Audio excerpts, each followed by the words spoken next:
오소서 성령님.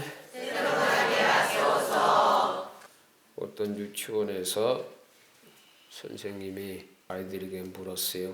어른들에게서 선물을 받았으면 어떻게 해야 돼요? 하고 질문을 했어요.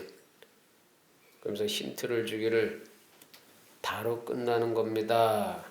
그래서 그랬더니 아이들이 저요저요 하면서 감사합니다라고 대답해야 돼요. 또는 고맙습니다라고 대답해야 돼요. 이렇게 얘기를 하는 거예요. 그랬더니 혹시 또 다른 말이 있을까요? 했더니 구석에 앉아있던 다른 아이가 이렇게 얘기를 했어요. 뭐 이런 걸 다. 어린이들이 대답하는 게 어때? 기상천외하죠? 응? 그 단순함 때문에 뭐 웃음이 막 묻어나와요. 어른들과 어린이들을 비교했을 때 누가 더 믿음이 클까? 응? 아이들이요. 응? 왜 그래? 예수님께서 어린이와 같이 되지 않으면 하늘나라 못 간다 이게. 그러니까 이미 어린이들은 뭐야? 하늘나라에 가까이 가 있는 거야. 그 믿음이 우리보다 더 큰 것이 그죠? 누가복음 18장 17절에 그런 게 나와. 하느님 나라는 이 어린이들의 것이다. 누구든지 어린이와 같이 순진한 마음으로 하느님 나라를 맞아들이지 않으면 결코 거기 들어가지 못할 것이다. 결코 못 들어간대. 어떤 어린이 마음? 순진한 마음. 순진. 이 뜻이 뭐예요? 있는 그대로를 받아들인다. 뭐 이 뜻이겠죠. 그죠? 근데 이 순진한 마음의 반대말이 뭐예요? 잔대가리. 어른들은 뭐예요? 믿음을 헤을려도 잔대가리를 굴리지. 그죠? 이 잔대가리라는 뜻은 뭐예요?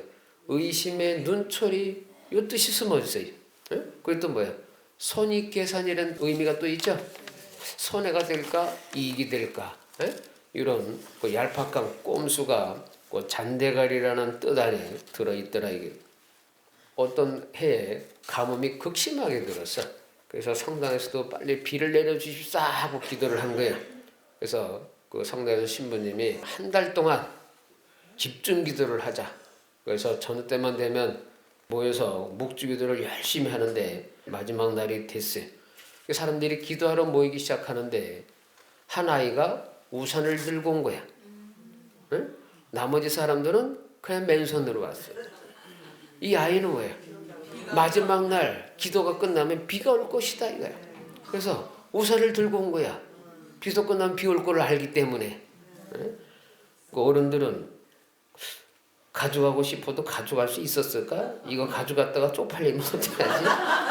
그래다 진짜 비 안 오면 어떡하지? 이게 바로 순전한 마음이냐 아니냐의 차이인 거예요. 그 어른들은 의심 반 믿음 반, 하느님을 사랑합니다 믿습니다 해놓고 항상 의심 반 믿음 반이 갖고 있더라. 이 잔대가를 열심히 굴다 보니까 하느님 보시기에 순진한 데가 있어 없어? 네? 없어요. 어릴 땐 다 이렇게 순진해요. 티 없이 깨끗하고 맑고 하는 이런 순진한 마음들이 크면 어떻게 바뀌어? 어렸을 때 부모로부터 사랑을 받느냐 안 받느냐가 커서 모든 것이 달라지는 거예요. 이스라엘 역사 박물관에 가면 초 6개가 항상 키워져 있대. 그리고 그 옆엔 비누가 3개가 있다는 거야. 뭔 뜻인지 알아요? 촛불 6개는 유대인들이 그 독일군에 의해서 학살당했잖아. 600만 명의 유대인들이 죽은 것을 상징하는 거예요. 그것을 기리기 위해서 촛불 6개 항상 켜져 있고 그 옆에 비누가 3개 있는데 이게 뭘 뜻하냐면 유대인들을 죽이면 거기서 나오는 지방이 있대. 지방 성분.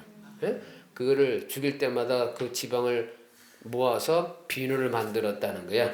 근데 히틀러가 왜 이렇게 잔인한 놈이 됐을까 이거야. 어릴 때부터 유대인 집 옆에서 살았는데 유대인 집은 행복하고 자기네는 아버지가 매일 두들겨 팼다는 거예요. 그 아이 마음에는 뭐야? 온갖 증오와 미움과 폭력만이 들어있는 거예요. 누가 심어준 거야 그거를? 부모가 심어준 거예요. 부모. 어릴 때 맞고 자란 아이가 크면 똑같이 하게 돼 있어요. 누구를 패? 부모를 패는 거야. 어릴 땐 힘이 없어서 맞았잖아. 거꾸로 이제 부모가 아이들한테 맞는 그 부모 있어요 없어요? 있어. 왜? 지가 실컷 팼거든 어렸을 때. 그러니까 그 분풀이를 그 아이들도 맞는 거에 익숙하고 패는 거에 익숙하니까 그 다음부터 똑같이 하게 되는 거예요.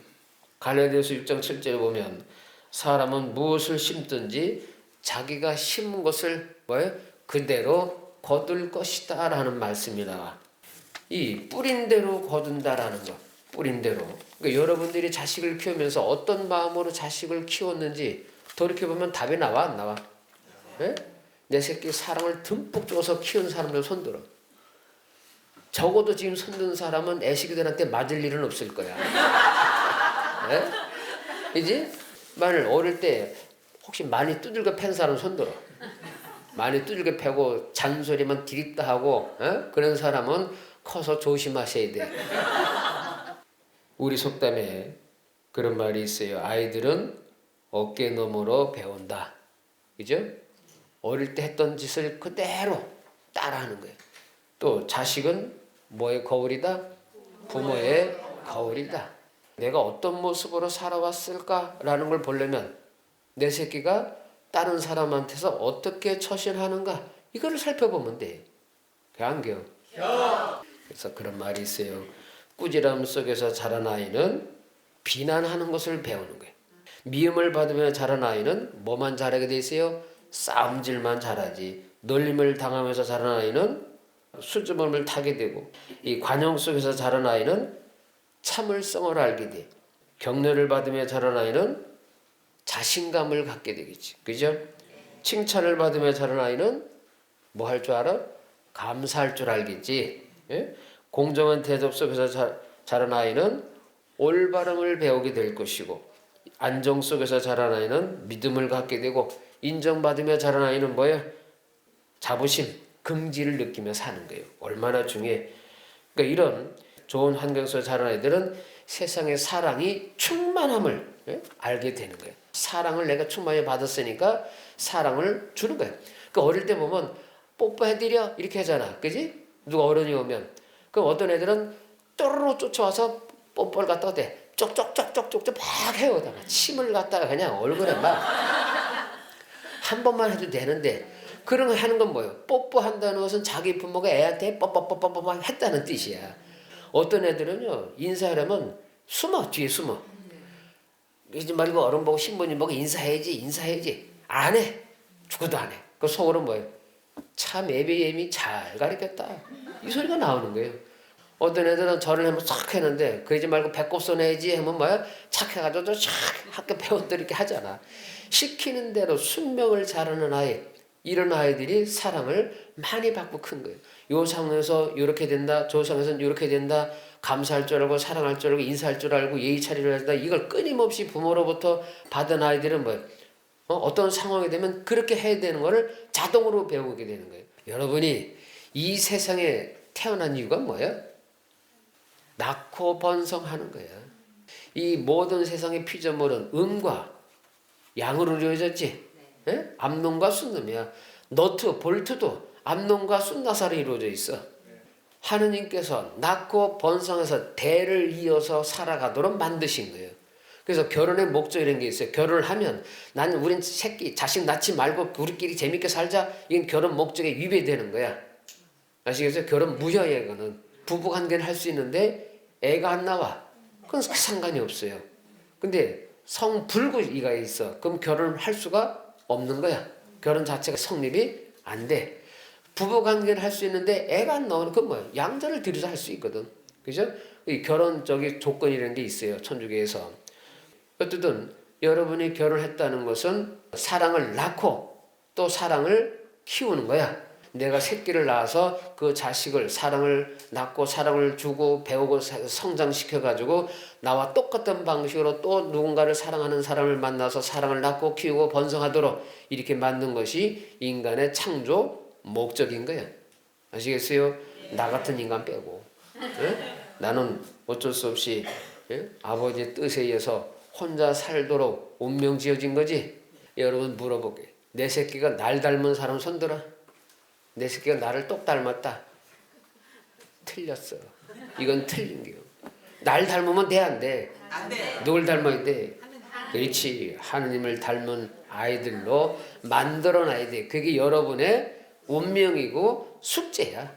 하느님 앞에 가 섰을 때 하느님, 저는 하느님을 닮은 아이를 만들게 최선을 다했고 그나마 이 정도로 훌륭하게 키웠습니다 라는 말을 해야 돼. 그러면 참 잘 살았다 내 딸아, 내 아들, 이렇게 소리 들을 거야.